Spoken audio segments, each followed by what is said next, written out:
But all this, of course, is leading to the emergence of a whole new world. So the big question is, as we enter this new world, will we enter it peacefully, or will there be resistance? And this is essentially the dilemma that the West faces. Because the West has been dominating world history for 200 years. And the history of the world teaches us that no great powers ever seek power easily. And my fear is that if we are going to have problems in the world, it's going to be because of a resistance by the West to accepting this change. And you see all kinds of indicators of this. I mean, the most obvious example I give is the one of, if you look at the leadership of the two most powerful economic institutions in the world, IMF and the World Bank. Even today, you have a rule that says that to become the head of the IMF, you must be European. To become the head of the World Bank, you must be an American. And 3.5 billion Asians, with the fastest growing economies in the world, with the largest pool of foreign reserves, and the largest pool of economics PhDs, cannot qualify to run the IMF or the World Bank. And this rule was reaffirmed as recently as 2007, last year, when both the heads were changed and the rule wasn't changed. But that's just one indicator of resistance to change. But the other problem that's emerging, and this is where I must confess that I have some parts of my book that are very painful for a Western reader. And the most painful part of the book, of course, is where I talk about a rather surprising phenomenon that is occurring today, which is that the Western countries, which for centuries used to be geopolitically competent, are for mysterious reasons now becoming geopolitically incompetent in their management of various global challenges. Now, I can of course give many examples, but in the book I give 4 concrete examples.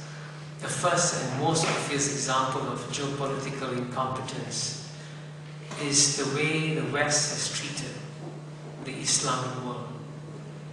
I mean, I don't understand why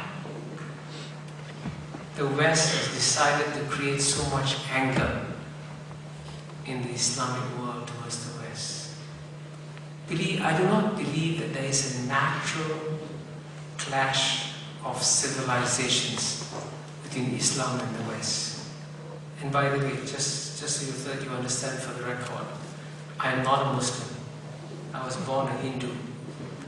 Indeed, my parents actually as Hindus had to flee from Pakistan because of the division of India and Pakistan. So I understand what prejudices against Muslims are like. But from that standpoint, I find it hard to understand how the West could have generated so much anger in the Islamic world. And the good news is that it's not a result of a clash of civilizations, it's a result of specific policies that have caused this anger in the Islamic world, whether it's the Middle East, in the Israel-Palestine issue, the inability to deliver a two-state solution, which by the way is in Israel's long-term interest also. This creates an enormous amount of anger. Then you had the war in Iraq, of course, which caused this anger, and now you see the failure in Afghanistan. The net result of all this is that there is a profound perception in the Islamic world that the West just doesn't care when Muslim lives are lost. And if that's the perception, it's a very dangerous perception to have. The second example of incompetence is, of course, if you look at the current round of trade discussions, at a time when more and more countries are beginning to believe that they want to have more free trade and they want to liberalize the global system, there is a failure of Western leadership to close the Doha round. Now, I am going in very quick summary form very complex subject on which there can be lots of discussions.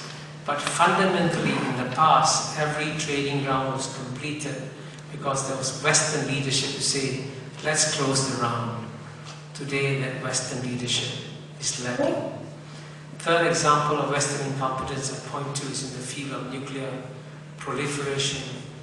And here, one of the saddest things we face in the world today is that we have a new non-proliferation treaty which is legally alive but spiritually dead. And is spiritually dead because the custodians of the non-proliferation treaty, the 5 nuclear powers, have not fulfilled their obligations under the NPT, which is to try and either reduce, eliminate, or certainly not modernize their nuclear arsenals. And the 5 nuclear powers are still modernizing their nuclear arsenals, and therefore violating a treaty which they expect others to respect. And the fourth example of incompetence I give, of course, is the biggest challenge we face now, which is global warming.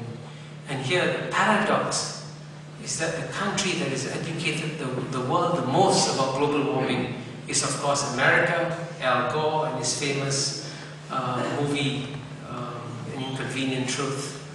And yet, the country that is most resistant to doing anything about global warming is the United States of America, because it is impossible to persuade the American taxpayer to pay even $1 a gallon tax to reduce American consumption of gasoline. So these are just a few quick examples I give of Western incompetence, which makes it much harder to move into the New World Order. And I say this as someone who wishes that the West would become more competent rather than less competent in its management of global affairs and challenges.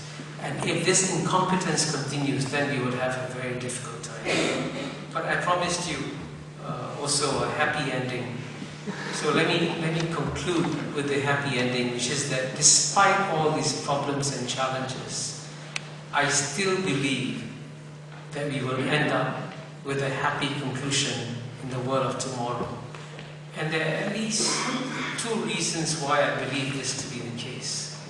Firstly, the number of what you might call responsible stakeholders in global peace and prosperity is growing by leaps and bounds.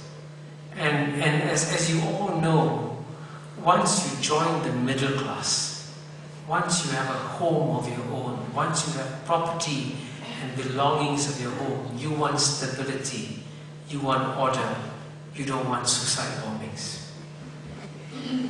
And guess what? Asia is producing hundreds of millions of people who join the middle class.